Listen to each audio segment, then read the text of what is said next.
di fereastră. Rest ce-o rămas în sticlă, i-am turnat și lui pisică.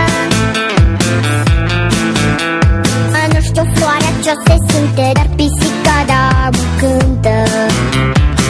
Și noi cântăm cu dânsea, hopa, țunia, țunia, hopa.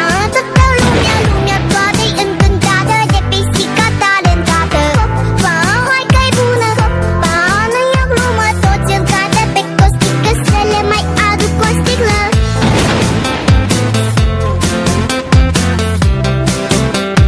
Să le mai aduc o sticlă. Toți în cadă pe costică, să le mai aduc o sticlă. Peștișorii să nu tacă, le-am turnat și lor o leacă.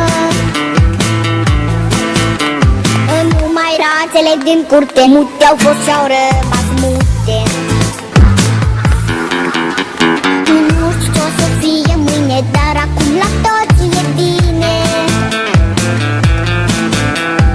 Cum se vede, mai costică, sigur n-a fost apă în sticlă. Dar ce-o fi fost acolo, hop!